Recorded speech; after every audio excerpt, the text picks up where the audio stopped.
Hey, what's up, everybody? So, I am doing a social experiment real quick on the difference between Android and Apple users. And it was really interesting because somebody actually wrote this um, on a page that I was on, and they asked the question on whether or not there is a significant difference.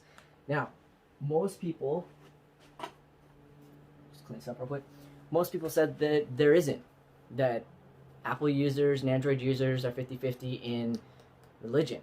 But I'm here to actually question that because there are 16 out of 21 Apple users on my friend's page. Alright.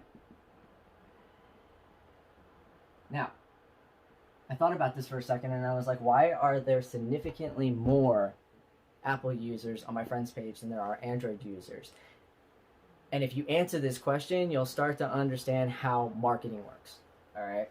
So, Apple users are people that use Apple because it is convenient. It is easy.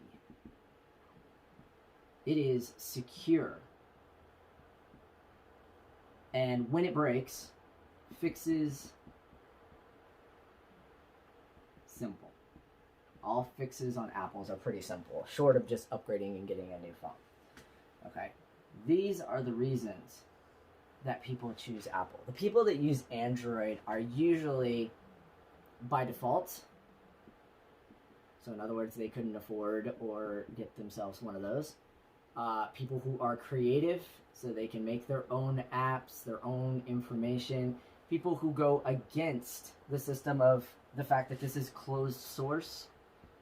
So this means that there is not a free market of people who can make stuff. So everything that is on Apple is pretty much approved and works and you don't have any issues. Everything that is on Android is open source, which means that you could get an app that is completely, crap, doesn't work whatsoever.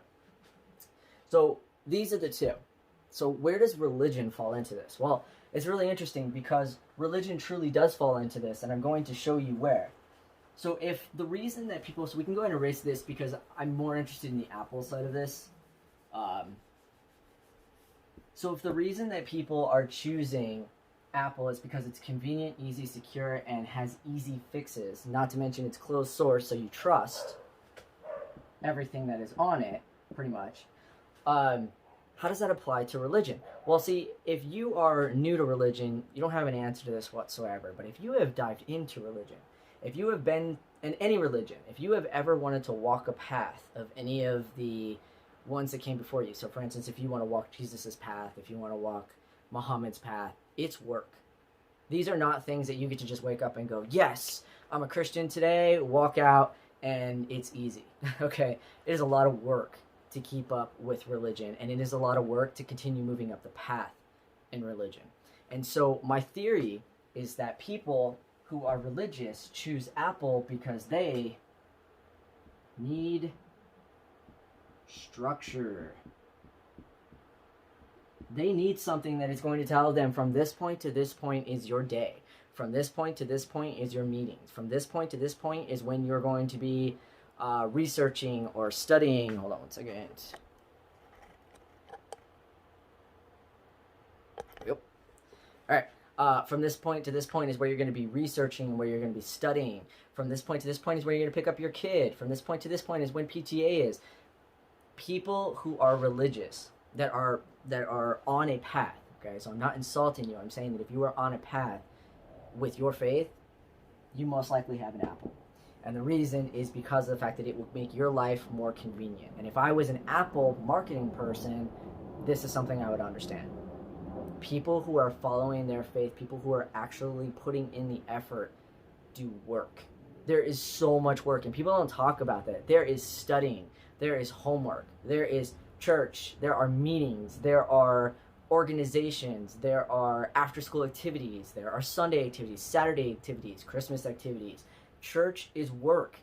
No matter how you view it, religion is work. And so it makes logical sense that the people that are most religious are going to be Apple users. They're going to be the ones that need the most done for them and organized so that they have more time in their day to follow the path that they're taking.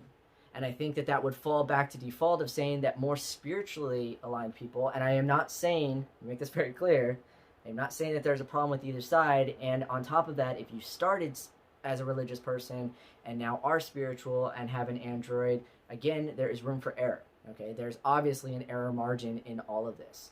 But the majority of my friends that consider themselves Christian, the majority of my family that consider themselves Christian, is 16 out of 21, and they have apples.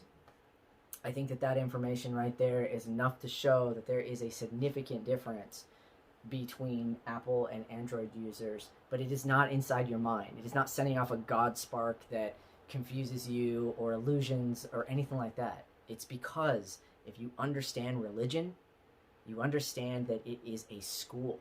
It never stops. And until you get off the path, and I am first to admit this, until you get off of the path, till you walk out of the church, till you leave the school, you will continuously be on it. There is no end area that you get to. It is a non-stop escalator that you continuously go round and round on. Okay? And so, unless you figure out your own path, your own walk, your own way, it will make logical sense that you will want an apple if you are on a religious path. And that's all I'm trying to say. Keep an eye on Bob's life.